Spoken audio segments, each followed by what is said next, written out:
Quick story. When I was around 11 years old, I was growing up in Brooklyn, New York, and was obviously big into NES games. There was this local video store near my friend Frank's house. I'd go to his house for the day, and we'd often go to this video store to check out what the new games were available to rent.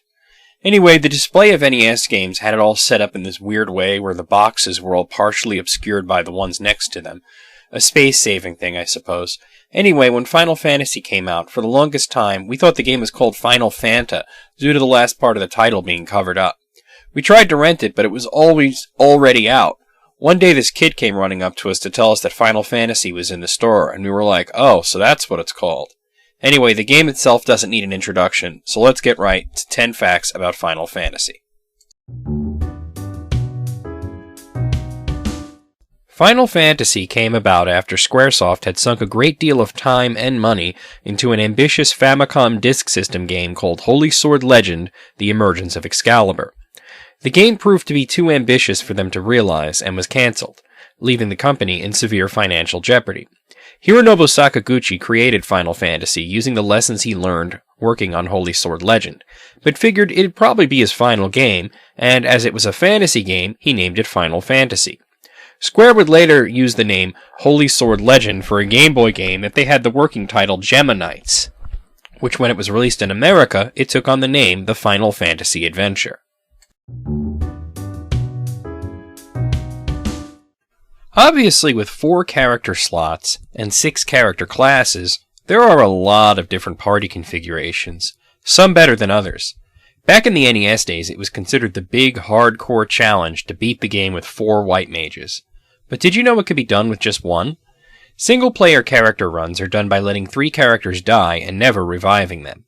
The game has been beaten with just a single white mage, without even promoting her to White Wizard.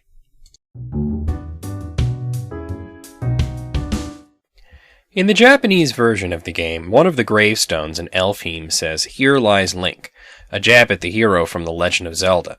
In the American version, Link's name was changed to Erdrick, the hero from Dragon Quest III, who was called Loto in Japan. Later releases in America on PlayStation, Game Boy Advance, and PSP changed it back to Link. Did you know there's an invisible NPC in Castle Cornelia? Some players noticed a certain spot that they couldn't walk over. An investigation showed that it's an invisible person that you can talk to but not see. Though the dialogue is generic, the Invisible Man mystery haunted gamers for quite a while. The reason the character is invisible is they're flagged as being in a room. Characters in rooms are only visible when you are in a room, and non-room characters become invisible. There were no rooms near this person, so it's just a simple mistake. You can use an emulator to see this person. First, simply go into any room in the castle and make a save state. Now, either unload the ROM and load it back up again mounted with the Game Genie ROM, or use your emulator's Game Genie function, if it has one, to enter a code that lets you walk through walls. Walk out of the room through the walls, not the door, and you'll be outside of the room, but the game still treats you as if you're in a room. All NPC characters will be invisible, except for the famous Invisible Man, who you will see is actually a woman. Please note, this only works with the original NES version of the game, as all subsequent remakes fix this glitch, and there is no invisible NPC in those versions.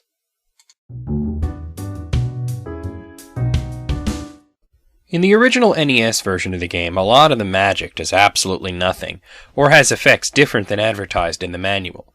This is due to programming errors. Temper and Saber are supposed to raise attack, but do nothing. Transfer is supposed to dispel magical protection, but does not. The Lock spell cannot actually hit an enemy, and although Lock 2 can, it will not lower an enemy's evade, but raise it, making them harder to hit.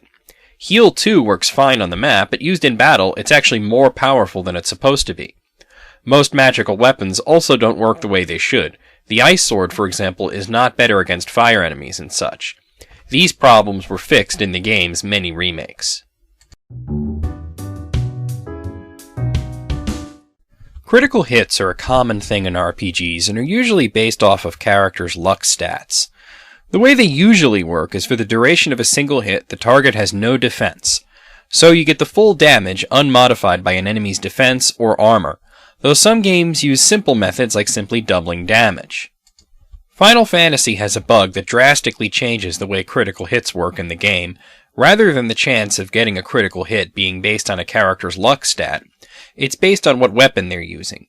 However, while each weapon has a crit rate assigned to it, due to a bug, the game instead uses the weapon's index number. At the beginning of the game, this drastically lessens the amounts of crits you can get. For example, attacking with a rapier is supposed to give you a 10 rating for crits. This is a 5% chance. However, the rapier's index number is 4, which gives you a 2% chance. However, towards the end of the game, the index numbers are higher. The best sword in the game, the Masamune, was supposed to only have a 5% crit rate, but it's inflated to 20% due to the index number.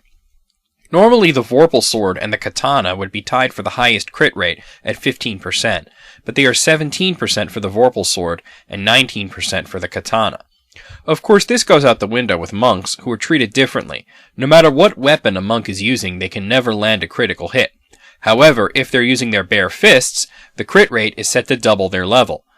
So, at the NES game's maximum cap, level 50, their crit rate would be 100, which gives them a 50% chance of landing a critical hit. So many of the Final Fantasy monsters were taken from Dungeons & Dragons that you have to wonder how they even got away with it. But although many enemy designs and names were cribbed from D&D, they were usually changed just enough to avoid issues. Though one enemy was so close to its source material, Square had to change it for the American release to avoid potential issues.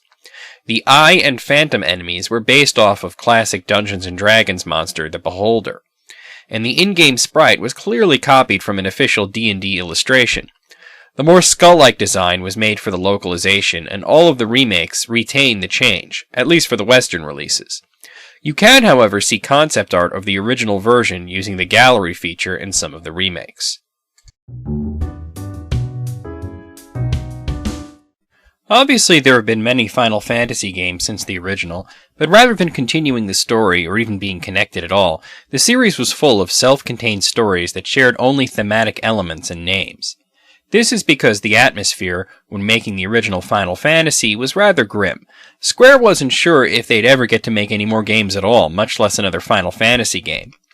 Because of this, the story is pretty airtight. There really isn't a way to continue it, so when it came time to make Final Fantasy II, Square reused many graphical assets, but created an entire new world and story, something that became a tradition with each game. Eventually, the more popular Final Fantasy games would get sequels, prequels, and spin-offs. The original Final Fantasy did get one in a sense. Dissidia Final Fantasy largely acts as a crossover of many of the games, but also acts as a prequel to the original Final Fantasy, and Dissidia Duodecim Final Fantasy is a prequel to that game. The two of them not only give you matchups and whatnot, but also greatly expand the mythology of the original game. Ever wonder why one of the four fiends' names was changed from Carrie in the original to Marilith in the remakes? And furthermore, what's the deal with the name Carrie anyway? The other fiends' names all had mythological roots, but Carrie just seems random. Well, in Japan, the Fiend of Fire was always named Marilith, but as this was clearly cribbed from Dungeons & Dragons, it was changed for the same reason that the Eye and the Phantom sprites were changed. Carrie was actually a bad romanization of Kali, a Hindu goddess that she was named after. The change back to Marilith, as well as the corrections to other Dungeons & Dragons source monsters such as the Ochu, hint at an understanding between TSR and Square Enix. Finally, as I mentioned earlier, many of the spells or effects in the original NES version of the game either don't work correctly, or don't work at all, or are otherwise useless. Well, if you're very familiar with the game, you might have wondered why I didn't mention the spell A-Mute, named Vox in some of the remakes. Well, the purpose of the spell is to ward off the mute status effect, which prevents you from casting magic. The issue? Enemies don't try to cast mute. Though in the remakes this would happen on rare occasions, I'm talking about the original here. However, the thing is, there actually are several enemies in the NES version of the game that can cast mute. However, the spell in those cases is only set to be cast after many rounds of combat, making it unlikely that both sides will survive that long. Either you'll lose before the enemies cast mute, or you'll defeat them long before they can try. That being said, it's one of those useful, useless spells. Another example is Lamp, which removes the dark effect. It works in the sense that it does remove the dark status effect, but it's useless since the dark status effect is bugged and has no actual effect on you.